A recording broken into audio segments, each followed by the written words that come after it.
Niggas be ready to walk into traffic blindfolded. Niggas be ready to walk into traffic with eyes closed.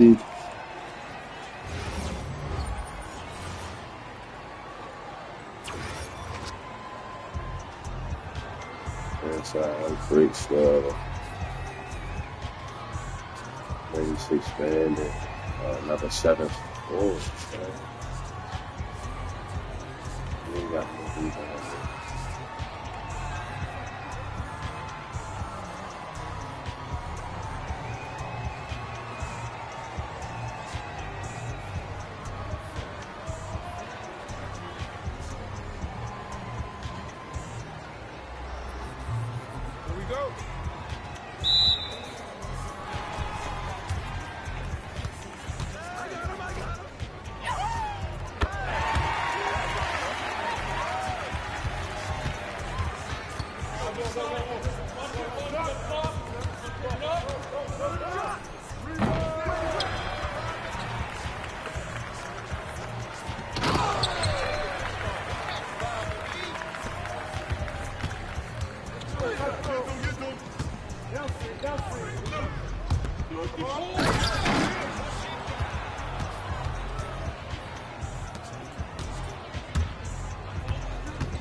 Tutty.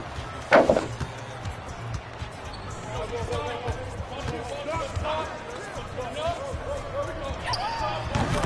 7-4,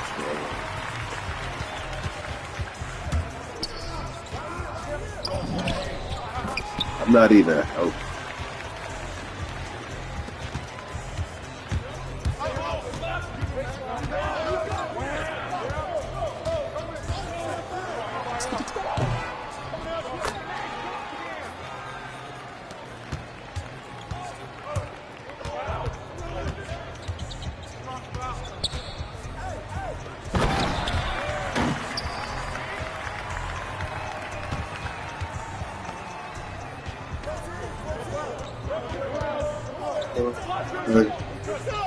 I don't know. You gonna know what's crazy though?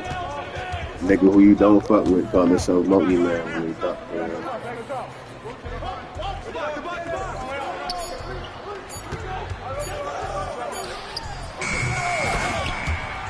Niggas box they man out.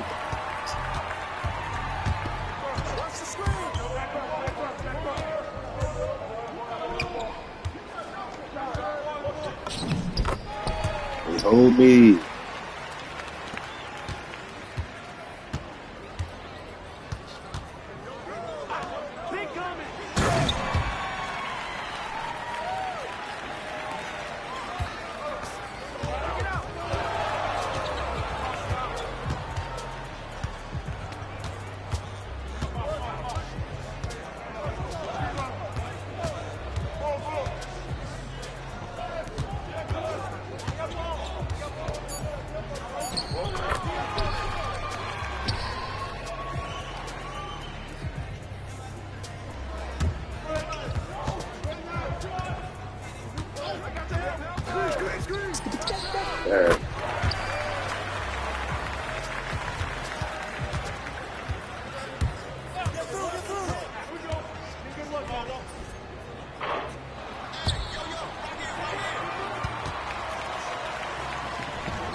Go up. Go on.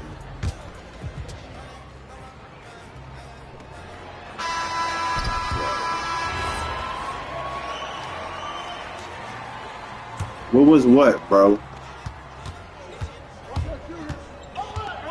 Hey, yo, I missed you on one pass, bro. Shut your mouth, bro.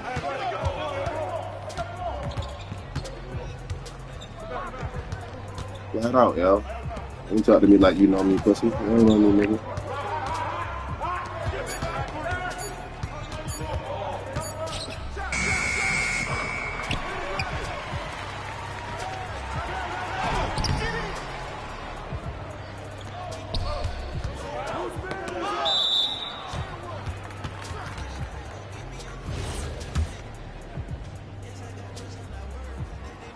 I ain't even tell you shut your bitch ass up, but if that's how you feel about yourself, bro, you can shut your bitch ass up.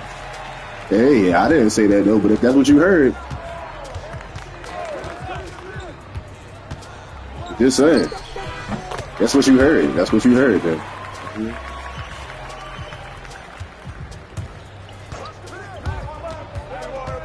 You can't talk to me crazy, bro.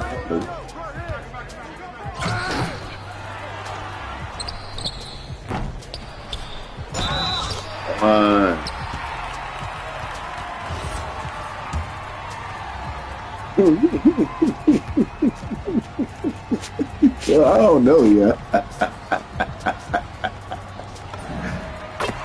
He's right about one pass, bro. It's one play, bro. Calm the fuck down. Yeah, but one play don't give you the right to start talking to me, bro. Yeah, one play, yo. Bro, then what you say is, bro, you missed me on that one. You got me next time, bro. Now, hey, big man, what the fuck was that? Like, now it's about to be, you won't get the ball for the rest of the game from me, bro. You gotta chill. That's what I'm saying. You gotta chill. All I just said, what I just say, you don't tell me what to do, bro. All I said was, nigga, that's all I already said that. I've already said that, but you still talking. I've already said that. You still talking. What's up with niggas, bro? Hey. Niggas got two ears, but don't listen.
Tidy.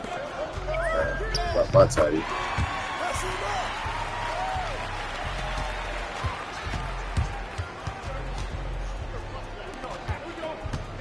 Nigga need some petroleum, yo.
What?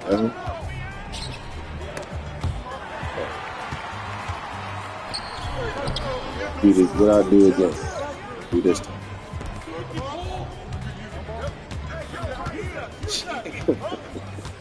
You over there going?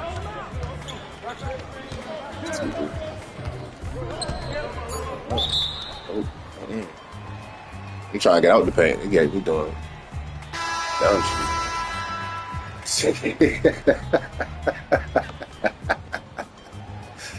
Yeah, right.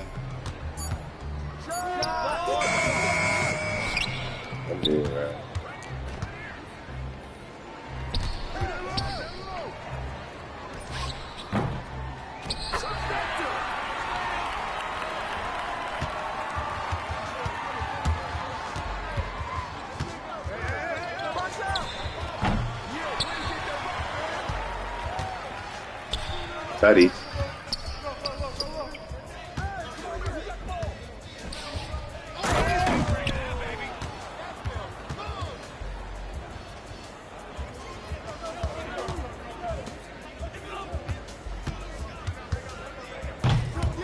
Hey.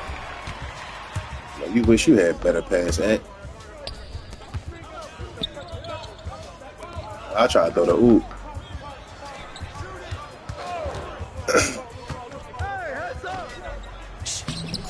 Good shit. I try to throw you the oop do-rag, yo. Start bitching.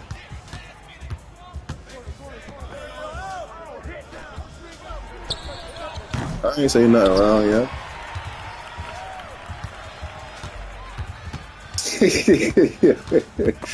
You wrong, you right. Oh, I guess whatever.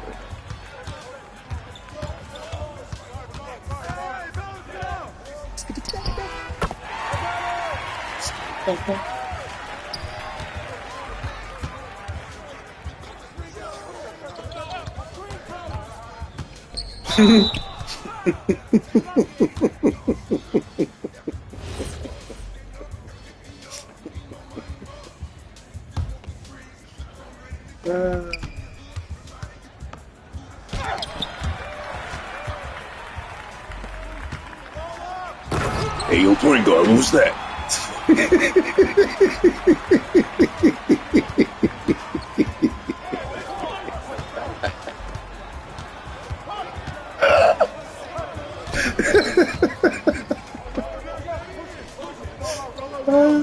I know, man.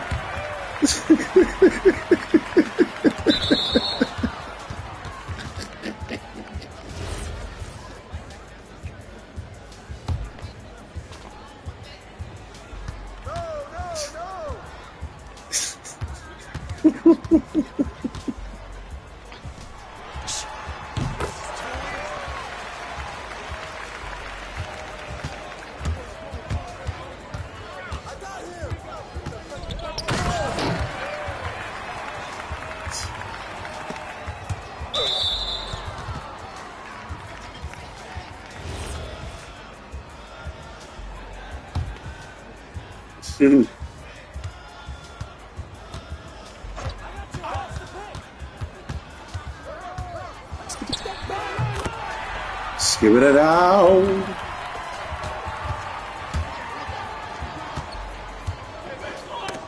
Oh, the scat man out there. I'm scat man. Ski pa pa pa da bo. Shabba da pa pa da bo.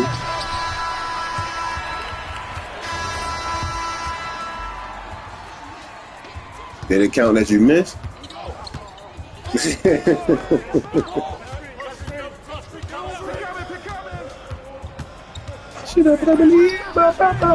Do that.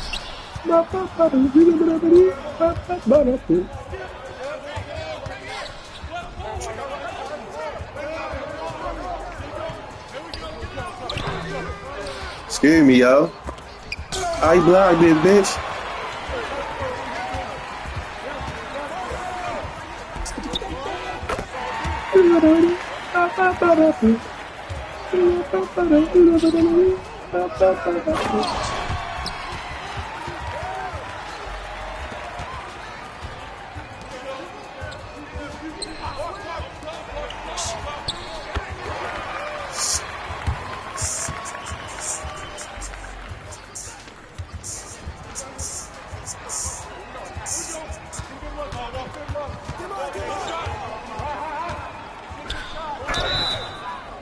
Take your time on these free throws, white boy.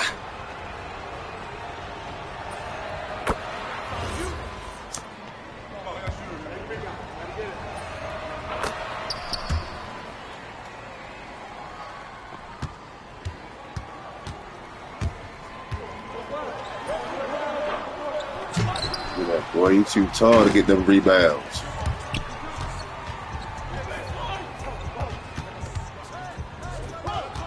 Got a whole lane, D-Ray. Yeah, there you go. 99.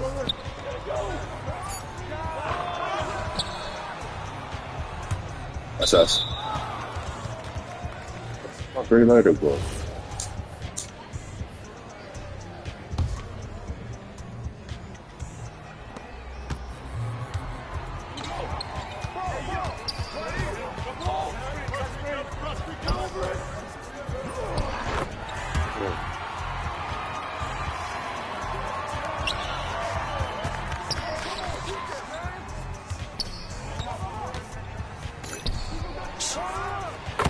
I'm 7-4s can't do that shit out the dribble. They gonna do that shit out. That's a shoot.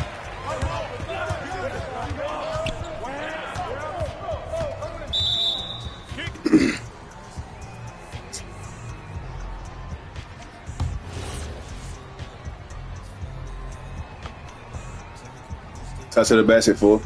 I'm out. See, sir. Oh, Jesus. Why were you running away from the basket?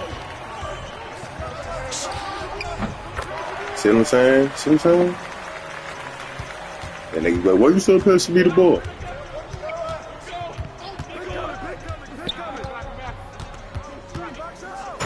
That's space. I'm like, voting like a bitch.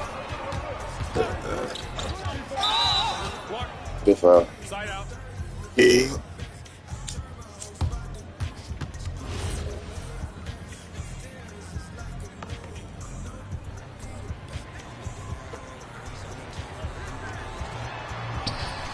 Oh, that one. Oh, I got too early. Travis.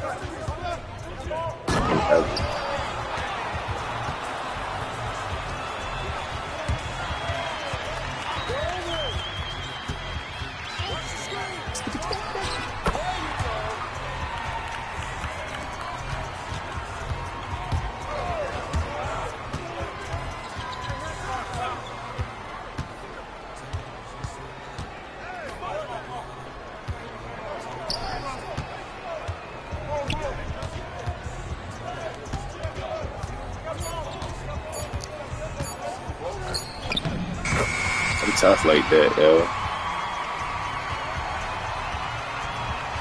Tough like that. Give me that. I'm tough like that. I'm tough. That's mine. Nah. Nah.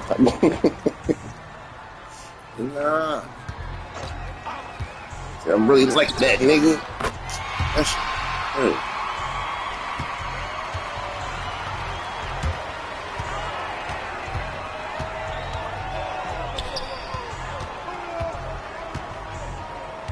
It's 3-0 now.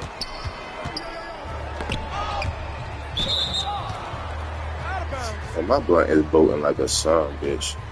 It's the that bitch was pulling too. Man, you got hella people. You better not miss. Good job. Good job.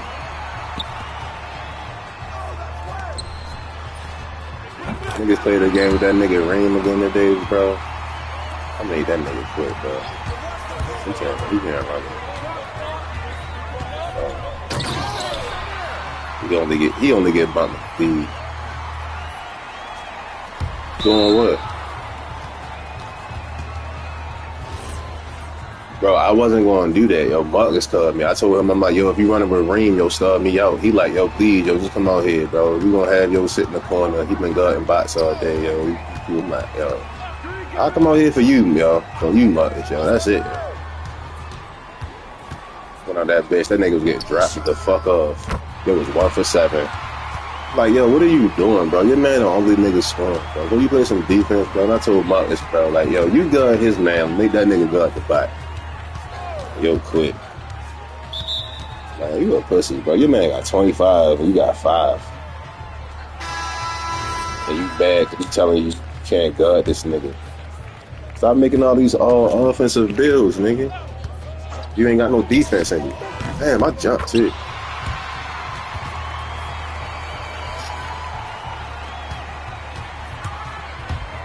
They're not fouling. They don't care. They don't care. Let me get a Tracy. Let me get a Trete. Ah, move, bitch. Fuck it. Oh, shoot that shit. Was it? That shit ain't even count. Yeah, I was just trying to get a Tracy, y'all.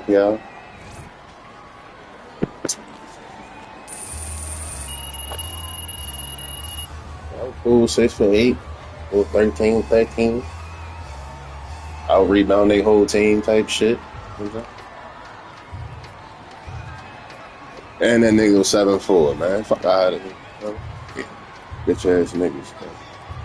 Bitch ass tall niggas, bro. That nigga saw some shit on YouTube. They thought you was about to come in here and do some shit. Hey, listen.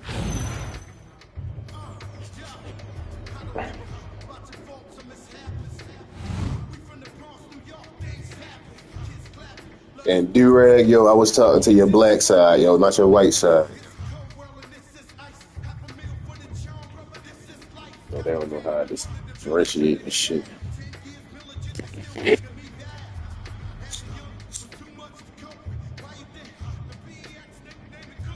Yo, cause while you hopping there, yo, it was like, yo, the score wasn't even crazy. It was like 8-4 or some shit, wasn't it? Like it wasn't even.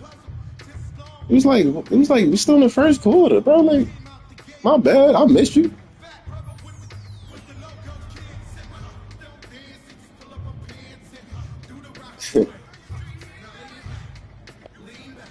Said, hey, yo, big man, what the fuck was that? What the fuck is you talking about? Nigga, did we score? Yeah, but you missed me. Okay. Okay. Look, I didn't start shit, yo. It wasn't me, bro.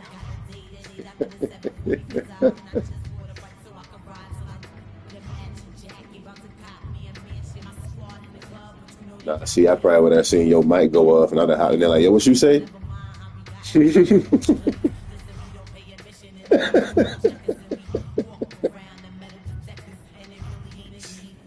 What's up with you, yo?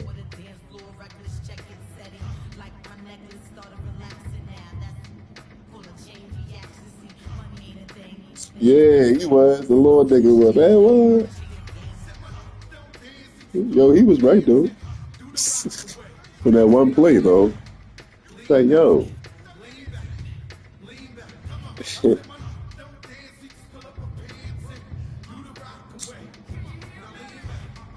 Well, I say, yo, you want to say something now, nigga. I get all the rebounds, pussy. Like, how you think you about to touch the ball now? Dickhead? Fuck is wrong with you, stupid? Like, so I'm like, bro, y'all niggas be females, bro. Yeah, so I'm like, that's what you gonna do?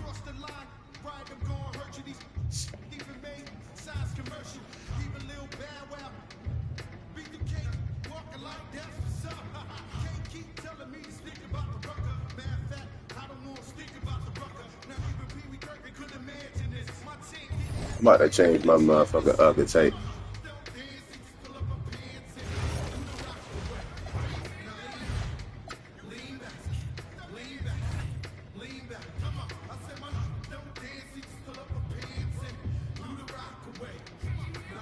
Change my shit back. Post diamond boarding force.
It's gonna take forever to get the fucking 200 of these lifetimes.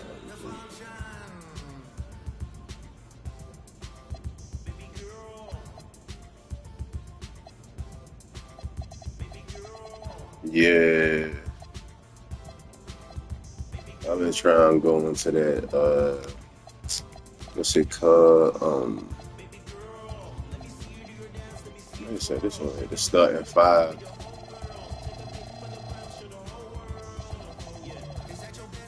I won one game on NES. Took the nigga out the court. Yeah, I gotta do that. I did finish one of the nigga trials and shit, so I did do that shit. You just gotta beat a nigga 4 times first. Like and then like after you do that, there's something gonna pop up that say the trial. And like it's gonna say like it's gonna be like special rules for that game. Like my shit was like layups worth an extra point and it's no shut it down. And then once you do that you get the little completed trials and shit. I did one. You know what I'm saying? It's really just go knock them shits out, bro. Nigga, just go play a nigga and guard the nigga that ain't got no trade bar. Leave your open, just let your shoot. Come on that bitch and splash. Rinse and repeat.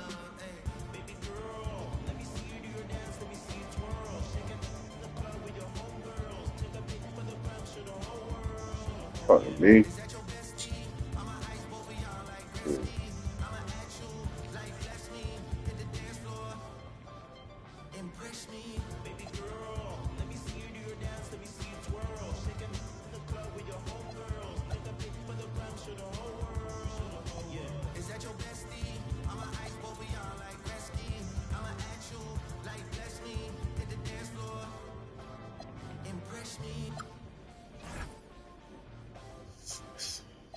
Baby girl. When you niggas get number 3, man. Get one more. Damn, that's a long way from now. Nigga ain't hitting them shits.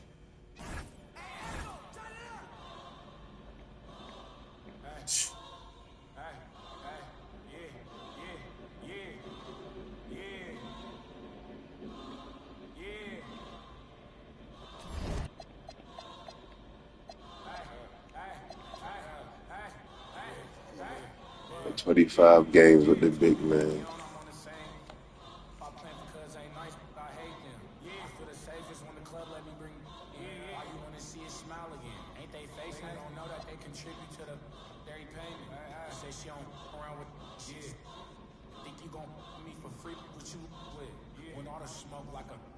Hold on, brother, chase them. See my name, I pop up like the boogeyman. The game over, dropping bangers with no hook. Free my brother leak, I hate I'm putting money. Yeah, if you ain't never calm down, I know. So I approached her with my palm out. Was on that, she in the county with the song. Yeah, wrist taper, beat that Glock with 50 on it. Yeah, Echo, turn this beat off if I ain't tripping on it. I'm just on it. Not no fool man when I know you got a little cousin, don't slide, but won't. Yeah. When this can't seem to shake the clips of horror. Folks told me pull up to XC, got the stop bidding on your war stories. See, emotional, that minute score. Yeah. Brother, tell me what we on, I'm on the same. I plan for cuz ain't nice, but I hate them. I feel the safest when the club let me bring in. Why you wanna see it smile again? Ain't they facing? Don't know that they contribute to the dairy payment. Say she don't around with, yeah. Think you gon' me for free, what you with? Doing all the smoke like a, hold on, brother, chase them. Say my name, I pop up like the boogeyman. Game over, dropping bangers with no hook. Free my brother leak, I hate I'm putting money. Yeah, if you ain't never, calm down. I know, so I approach for my palm out. Zone it on out, he in the county with the song. Yeah, wrist taper, beat that Glock with 50 on it. Yeah, Echo, turn this beat off if I ain't tripping on it.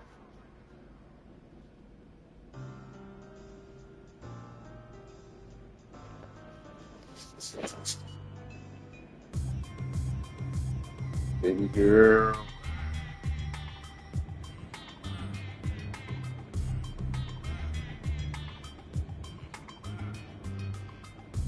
Roger and Garb will team up to defeat Roxy Zabek to end the God Valley incident.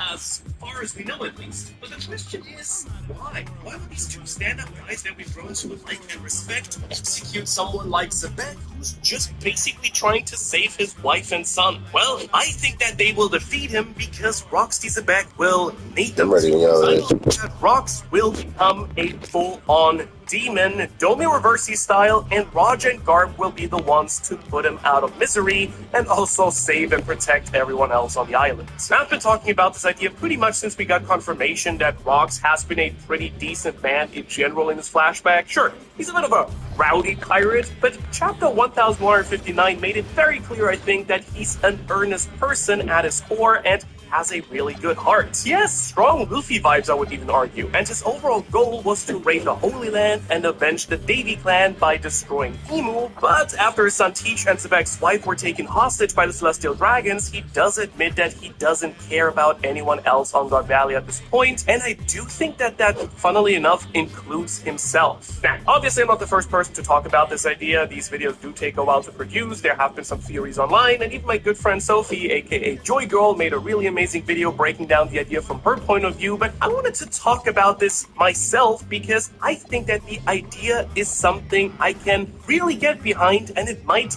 happen in a very different way and have some very different implications than we all originally thought. Because not only do I think that it makes a ton of sense, and I do think there is some really good evidence for this, but honestly, just a ton of foreshadowing showing that Rox will give up everything in order to protect Teach and his wife, maybe even his own soul. Let's start with the very obvious part here, which is that the man was popularized as a monster, a demon, and just straight up the worst human being of all time by the world governments. He's also someone who casually, literally marched into the Holy Land by himself, single-handedly murdering a Marine Admiral and then threatening Emu to their face. In other words, I think this dude has earned a spot in like the top 5 most hated people on Emu's list, I think, and I don't think there's any other way to put it. He made the Celestial Dragons somehow hate him more than they already seem to in generally hate his plan. What's he doing? Seems like they couldn't build it.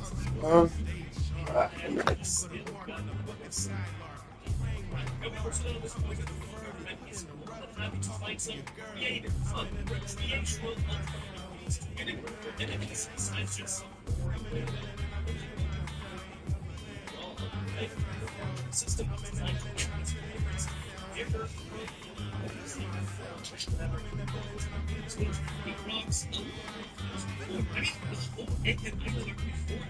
Is built around how they specifically stuck a whole deal with Google to keep quality alive and thus make use of them, in which they really did. I mean, they got a lot of. They killed the moment you're good. You went to LF right now and giant.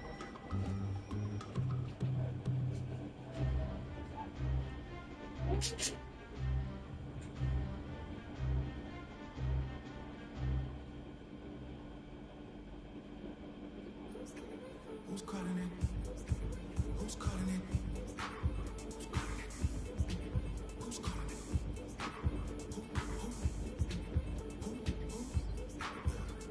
Yeah, OVO Sound 2025.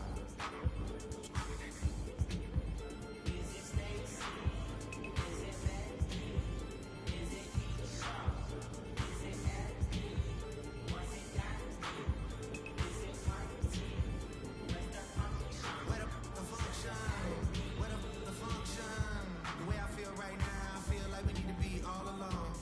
So if you just playing around, you need to tell your girl, take a 5 home, that's real.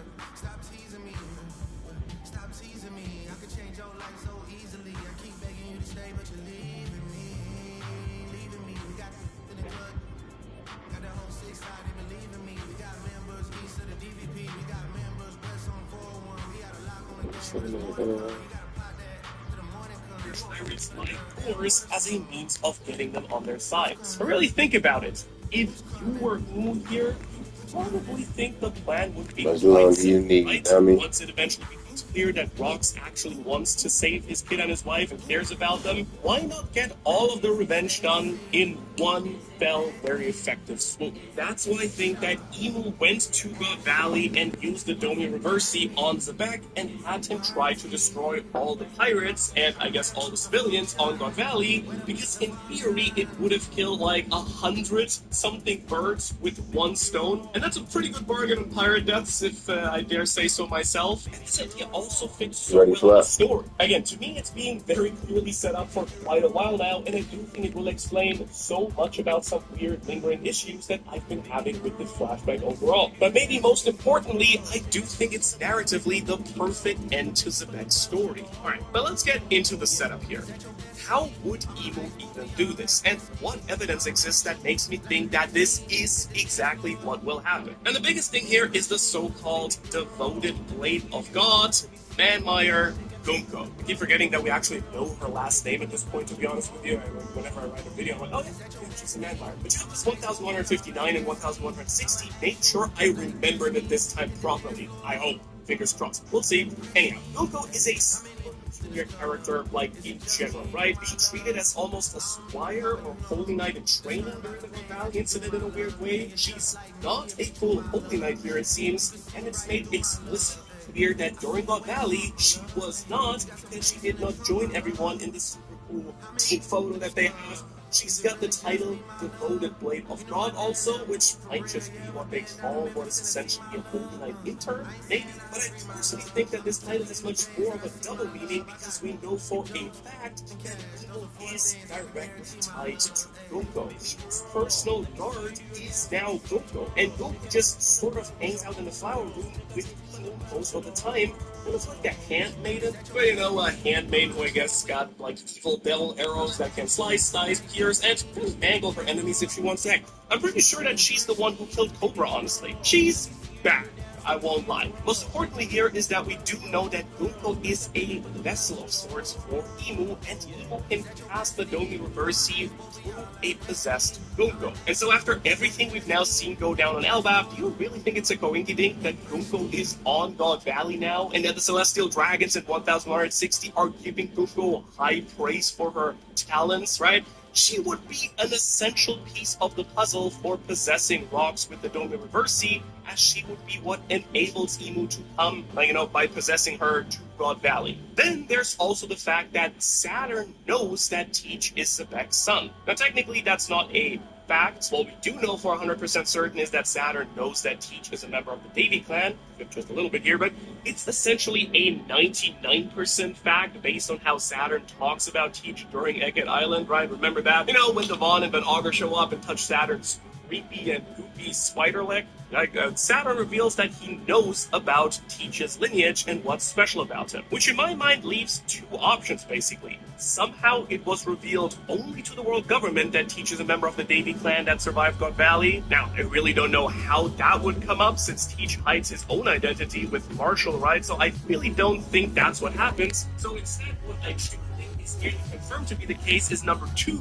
that Teach was used as leverage against Sebek, and that's how Saturn learned the truth of Teach's lineage that way. In other words, there's a really good chance, I think, that he's known the truth about Blackbeard ever since that guy was a baby, and that would explain why Teach was allowed to be part of the Warlords too. I think the government thought they might be able to keep a little bit of a check on him to some degree, at least by this, and my guess is that they did this exact thing, but way worse to his daddy. Now, let's be honest here. It would be exactly the type of thing that the Celestial Dragons and Imu would be willing to do, right? Like, they literally did the same thing to Kuma. Despite him being a Buccaneer, they struck a deal and took away his freedom and even his will, right, in exchange for Bonnie's life. Very good blueprint here. So, what's to say they wouldn't use Teach as leverage to get Rocks to be their pawn again during the God Valley incident? Heck, maybe Luffy's biggest advantage against the world government is going to be in the story that he's not a dad yet, right? That could be it. Now, Sebek is already willing to give everything up to save his family, and I do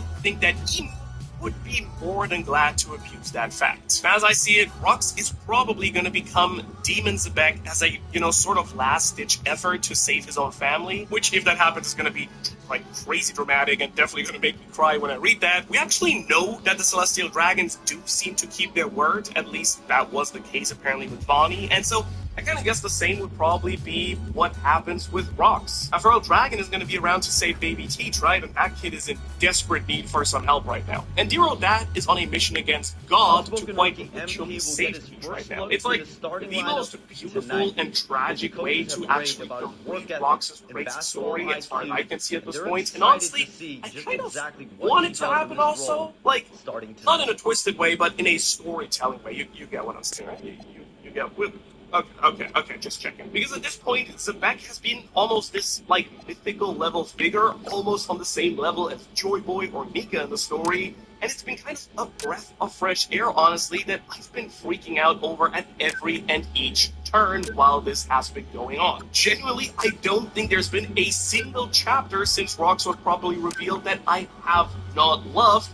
That's how cool the guy is. He's raw, he's honest, he's badass, again, in a weird way, he reminds me more of Luffy than Roger himself. And as a result, he should also go out in a blaze of glory, I think. For years, I've now theorized tons of things about him. His consciousness could still be in Teach, he might be alive as the man marked by flames, he's a statue on Thriller Bark, or quite literally 10 other ways he might still be alive. I mean, the frozen guy nipple down is a fun one, right? But if I'm gonna be real with you guys, after seeing the story unfold now the last couple of chapters, I kind of wants him to become a demon and then get slain on God Valley. Because I feel sometimes with a character, you almost need their story to end the right way for them to be cemented as a total legend. You know what I mean, right? Like, going out in a blaze of glory like that would be a great way to make it immortal. It's sort of like Pain or Itachi Naruto, right? Or better yet, Whitebeard and Ace or One Piece. They're characters that have a complete crazy good character arc that ends in a truly heart-wrenching way and thus became so memorable. Again, I will literally cry if Rox becomes a demon to save his son and his wife, and I should cry. That's like the type of character that Oda has been building up here, I think. It's kind of like just like Kuma, but on steroids. Like, we didn't know a ton about Kuma, and his backstory turned him into a mega fan favorite immediately that went completely viral for his sneaker dance across the entire world, but Xebec, we've been knowing about Xebec having some epic lore for many years now. We've wanted to know who he was, his powers, and his story for literal years now. By the way, we still don't really know much about his powers, I just realized. Well, we're probably gonna get it. And this itch has now mostly been scratched, I think. And while I do totally hope that someday we get a Rox Pirate spin-off story that reveals all their dirty fun secrets, I do want to see this character's end done justice. And one way that Oda can do that, I think, is by giving him a soul-crushing death that's super tragic and makes him a true One Piece legend and one of the top parents in the story too, dying for their family. Also, to make a totally different point quickly that stays on topic, I think he literally has to become a demon or something else crazy needs to happen, or else Garp and Roger's legacies, in my eyes, are gonna be absolutely destroyed. Like, seriously, I've been having a blast with this flashback, seeing all these prime goats duking down, being goofy, and almost seeing a return to form for Oda's pirate antics. You know, watching the Rox crew and the Roger pirates during the flashback has kind of reminded me a lot of pre-timeskip One Piece in a lot of great ways. No crazy technology, no sun gods, not a 200-chapter mega arc, just Roger being a goofy dude who, sims for a total baddie and gets beaten up a bunch by his enemies and his crew alike. And then on the flip side, we've got Garp, who literally screams, "I'm here, baby," right as he makes landfall, throwing cannonballs at everyone and their moms on the island. It's kind of pretty awesome. It's genuinely been super funny, and I really have loved every single second of it, except for one key part. If you watch my videos, you probably know what I'm going to say, but after seeing the literal nightmare that is God Valley, why on earth did they team up with the government effectively to take down Rox? Seriously, since the Kuma flashback, I've been tossing and turning in bed every single night trying to figure out why my boys here ended up defending the evil villains. Assuming that Sengoku didn't lie back in chapter 957, which, who knows how reliable he is, and Roger did team up with Garp to take down Rox on God Valley, there needs to be a really good reason they did so, because if they just both decided to dab each other up and destroy Rox, so hit your phone, see how long he ready to be. Save his innocent child and mother from the slaughter there, then Roger and Garp would be truly disgusting people. In theory, these two would be defending the Celestial Dragons who are hosting all the crazy stuff going on there. The people who slaughter children, toy with their prey, that are using humans as slaves and trophy wives and all that stuff. I cannot imagine a world where Oda actually makes Roger and Garp defend them for the hell of it, since he has quite literally spent over 1,000 chapters building them up to be like the baddest guys on the block. Hey, but you know what else is pretty cool on the block? Joining the Ohara Patreon. It's fun, we've got some sick perks, and I think you'd really like what we've got cooking over there. Check it out, and if it's not your speed, no worries, it's just a big help when it comes to creating clean, consistent content for you guys, and we even have a weekly free newsletter if you just want to have something free and be updated with everything that's going on in the story, anime, the live action, whatnot. Alright, with that, back to the fun part here. Garp and Roger are not bad people, right? We've never seen them do anything really bad, and Oda doesn't write them to Stop, bud. just nonsense. Of course, Garp is pretty.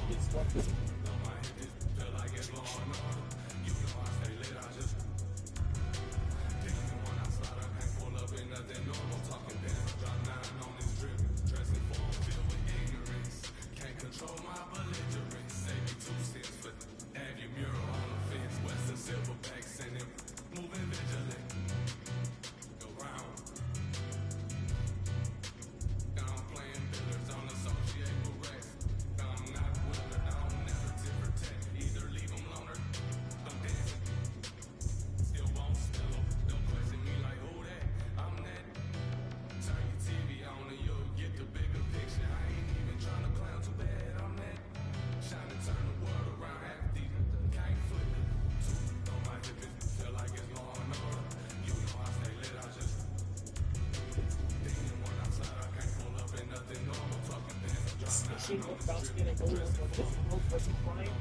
go to those cells.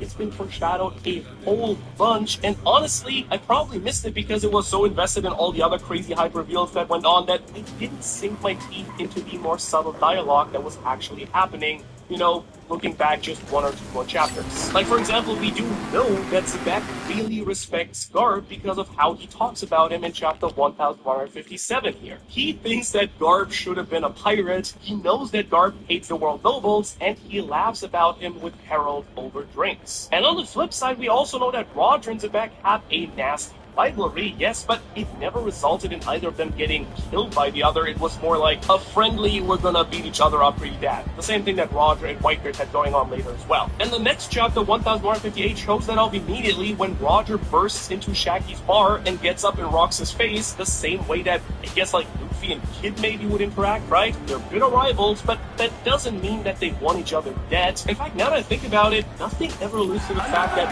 either of them liked killing or defeating pirates that way. Rock's entire flashback is brutal, but not really lethal unless you're a Marine. He even recruits his crew by the big back fights, kind of like stealing people in funny games. Instead of, you know, just murdering the other pirate crews or something else that you could do, is absolutely cutthroat, yes, but outside of the very beginning of the flashback, when we heard that, you know, he killed a Marine admiral, or that he injured one very severely, haven't seen Garp, Roger, or Zebek take someone else's life, really. But I do think that all of that fun and games is going to come to an end very soon when Zebek needs to be stopped and killed.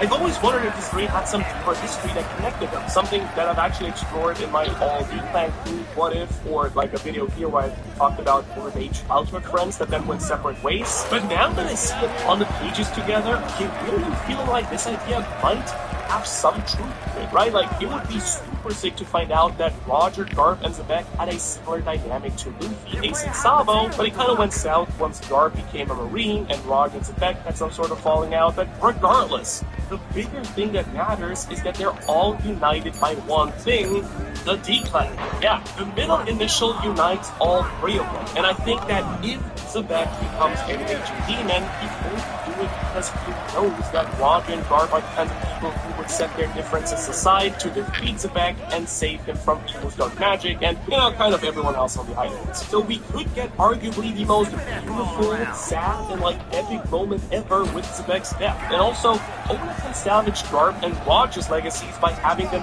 do it for Zebek and not against Zebek or the Celestial Dragons or some crazy stuff, right? Because, come on, do you really think that Oda will let Roger and Garp just kill some poor who's trying to save his family? That would be literally the most insane choice and make no freaking sense. But now I want to kind of soft pivot over to something that I really think brings this all home for me. It's something that Sophie actually also brought up in her video, and it is something I very much can resonate with. Because the biggest thing in my mind that narratively sets all this up in the arc is the flashback this is happening. There's a reason that Oda chose to show us this flashback during Elbaf. This isn't Rock's flashback, it's Loki's flashback about his father, Harold.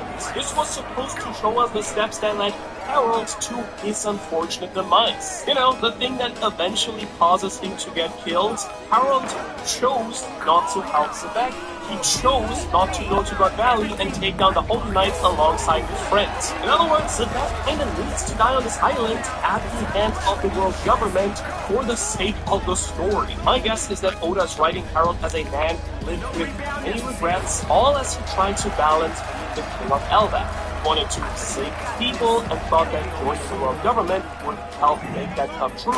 That's why he tried to kill Rocks during chapter 1158. He was given an ultimatum by the Gorosei and he picked his people over his friends. Not only does this perfectly showcase Imo and the Gorosei yet again manipulating their enemies to defeat each other, but from a story perspective, it's setting up Zebek's eventual turn as well, I think. In this fight, he literally is screaming to Harold about how he's being manipulated, how this is what the world government does, and how Harold and his people will become slaves, toys, and pawns in their war. And just to show you, Zebek here very specifically says, "Where has your free will gone to, Harold?" This is like the perfect way to set up Zebek falling victim to this very exact thing in the very near future, and it's because Harold did not come and help him at God Valley. Zebek, of course, tried one last time to convince Harold to come with him and wipe out the injustices of the world government at God Valley, but instead, Harold cut him off and tried to stop him. Harold admitted that Zebek telling him that his child wipe out God Valley wasn't exploiting a weakness, and even more interestingly, Harold does point out that the government is watching them too. And to be totally honest with you, Harold could be the reason that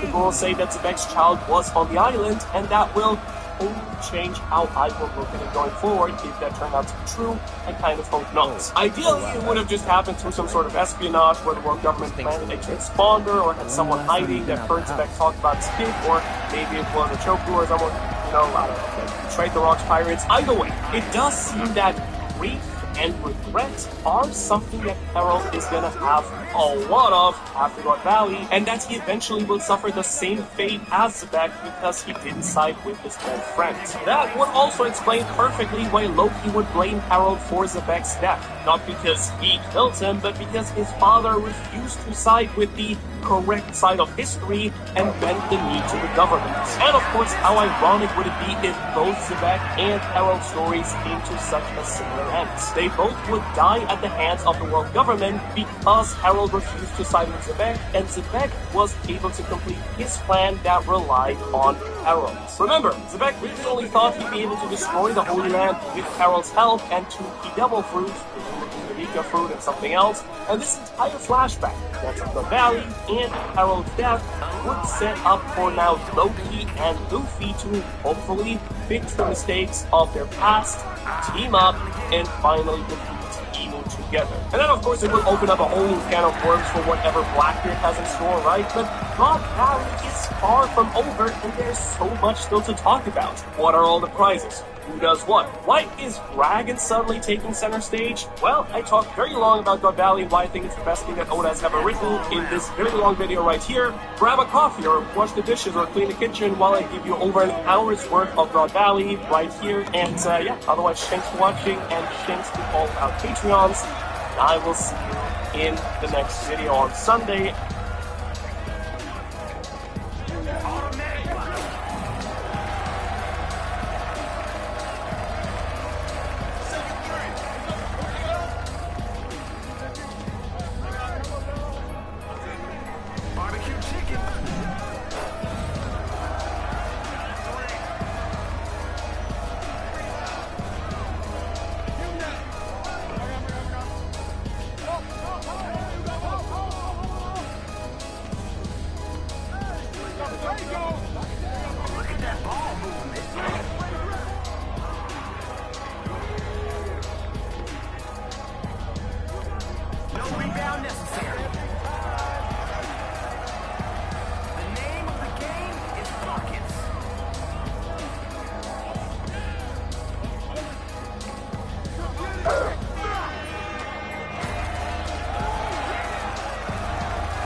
stinks a little bit. So. Well, when was the last time you've been out the house?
Bro, did you really bring a controller out here?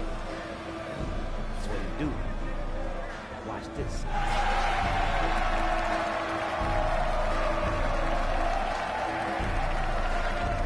Let's do it!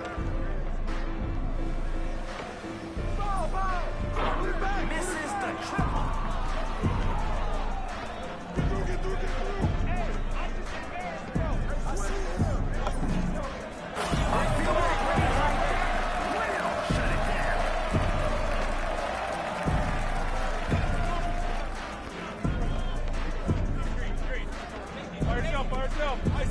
I got baseline. That's a bucket. 6-7.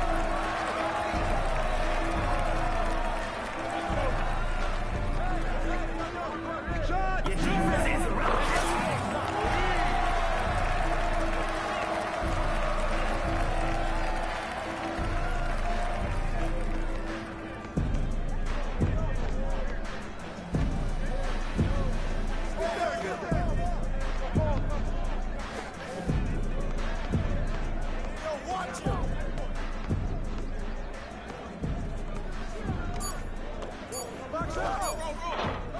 Man, that was beautiful to watch.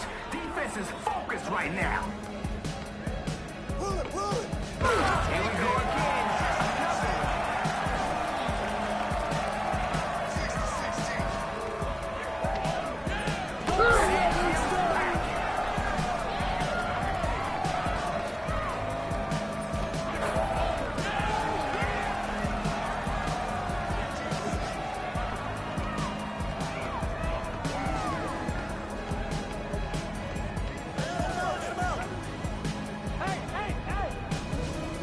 Oh yeah, the ball's got energy. It's electric. NW is within reach. To win the game. You know your horses. 11-19. You really trying to send this team home this early? Time for the underdog to go off. He's off for three.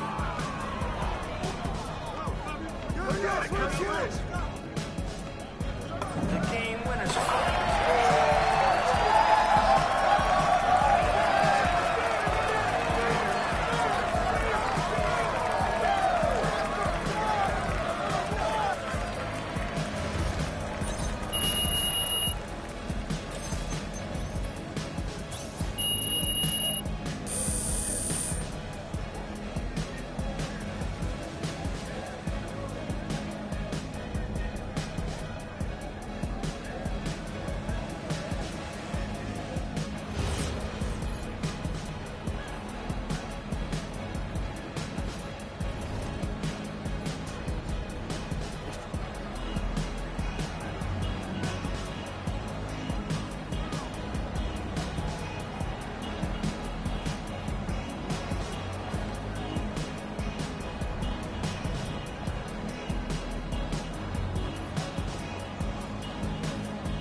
open. He's open.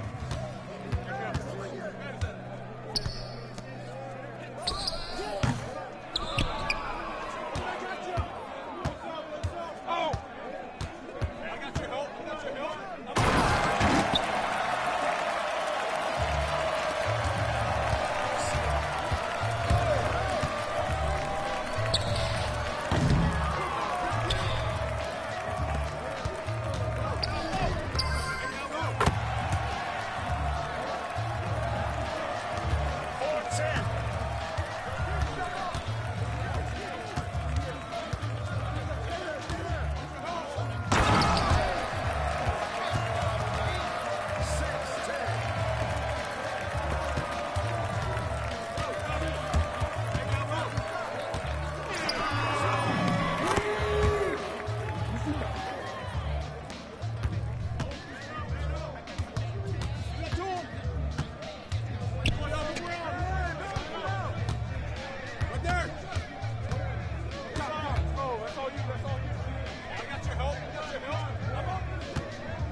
Bro, you're an ass, bro. You cut your mic on at the beginning of the game to be ass.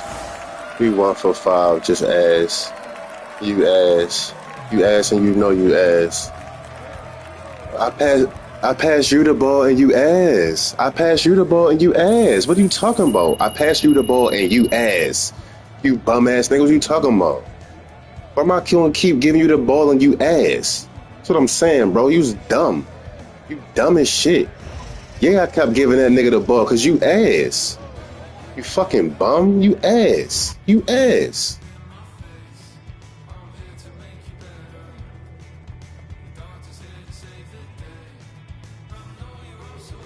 Straight ass cheeks. Straight ass cheeks, bro.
There you go.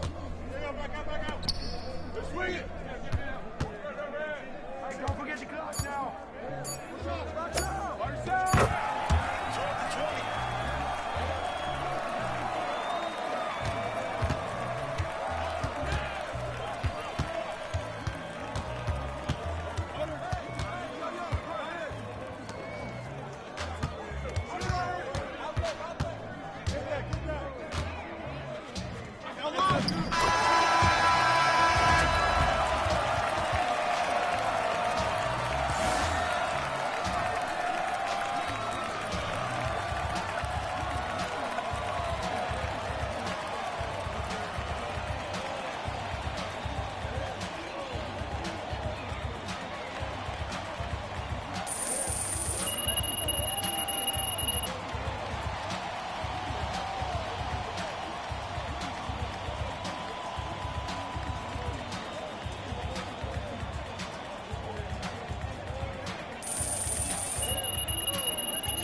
Alright, that should give me double rep.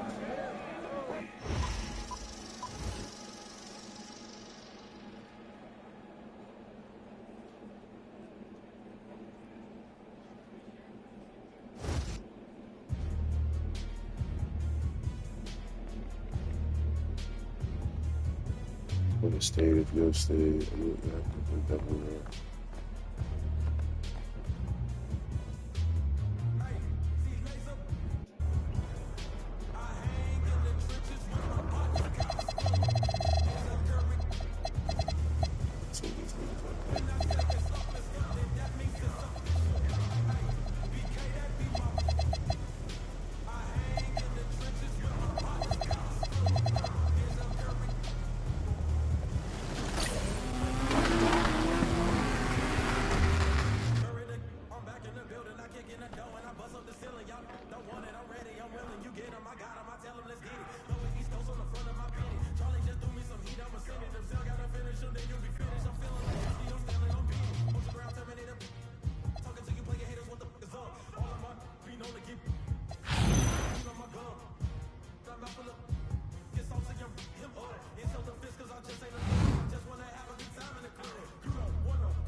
Go.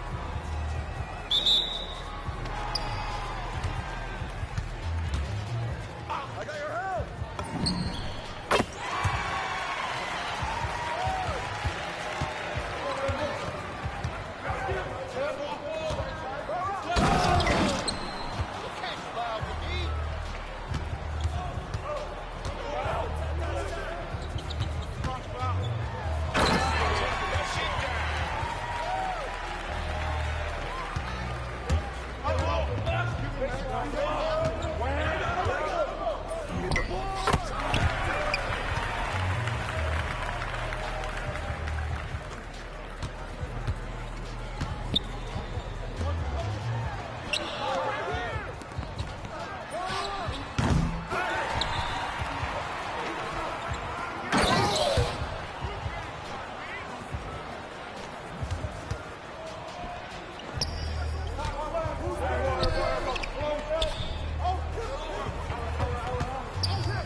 All right, y'all. All right, y'all. All right, y'all. All right, y'all. Swing that rap.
It's only 2 niggas scoring.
What's one thing from a gameplay perspective that surprised you about 26 or you really enjoyed? Let me tell you, the diesel Euro step is going to be an underrated skill. People are going to say, why would I slow down because it might get blocked? But that change of pace is actually really surprising. And I think pace overall is going to be the big key for 26 and how you play. I like to play center because I like the A teammate grade. So what about dunking? That's what I like to do. Yeah, so dunking's changed a lot too this year. For one thing, skill dunks. A lot of people in the community call them meter dunks. Those have been mapped to just holding down on the pro stick. So last year you had to